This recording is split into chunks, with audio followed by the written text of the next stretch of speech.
ગાંધીનગરના ઉનાવા પાસે આવેલ મહાકાળી માતાજીના મંદિરનો રજત જયંતિ મહોત્સવનો આવતીકાલથી રંગે ચંગે પ્રારંભ થશે। રાત્રે પોથી યાત્રા કાઢવામાં આવશે।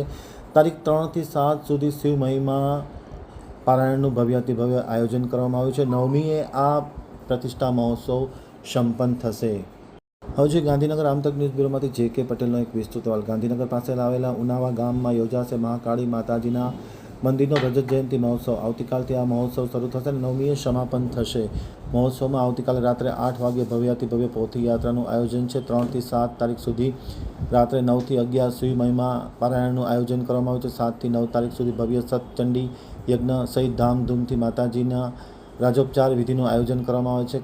કાળુપુર સ્વામિનારાયણ મંદિરના આચાર્ય કૌશલ્યેન્દ્રજી પ્રસાદના આશીર્વાદથી આ મહોત્સવનું આયોજન કરવામાં આવ્યું છે। કથાના વક્તા તરીકે કલોલના જમિયતપુરાના મહંત સ્વામી યજ્ઞપ્રકાશજી મહારાજ બિરાજી સંગીતમય શૈલીમાં કથાપાન કરાવશે। 25 વર્ષ પહેલાં કાળુપુર મંદિરના મોટા મહંત તેજેન્દ્ર પ્રસાદ દ્વારા આ મંદિરની મહાકાળી માતાજીની મંદિરની મૂર્તિની પ્રતિષ્ઠા કરવામાં આવી હતી, જે ફરી વખત 25 વર્ષ બાદ આ પ્રતિષ્ઠા થઈ રહી છે।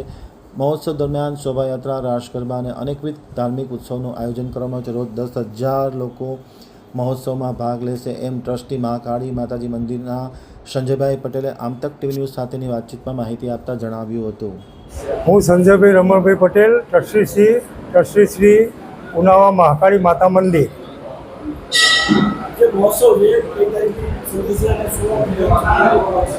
આગામી મહાકાળી માતાનો 25મો વાર્ષિક પાટોત્સવ, જે રજત જયંતિ મહોત્સવ અમે સમસ્ત ઉનાવા ગામ ધામધૂમથી ઉજવવા જઈ રહ્યા છીએ, જે 2/5/2026થી 9/5/2026 સુધી ધામધૂમથી વિવિધ સાંસ્કૃતિક કાર્યક્રમોથી ઉજવવા જઈ રહ્યા છીએ। સાથે સમસ્ત ગામ, આજુબાજુના 10 થી 12 ગામ, જે દરરોજ રાત્રે 8 થી 10,000 હરિભક્તો આ મહામહોત્સવની અંદર પધારવાના છે।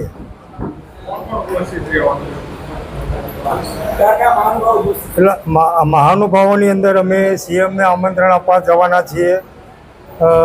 ડેપ્યુટી સીએમ હર્ષભાઈ સંઘવી, જીતુભાઈ વાઘાણી આમંત્રણ આપી શકાય, દિલીપભાઈ સંઘાણી, ડેપ્યુટી પૂર્વ સીએમ નીતિનભાઈ પટેલ, એવા વિવિધ સહકારી આગેવાનો તથા ઉનાવા ગોગાજી મંદિરના મહંત શ્રી સખરા બાપા પણ આ સમસ્ત મહોત્સવની અંદર રોજે રોજ હાજરી આપવાના છે।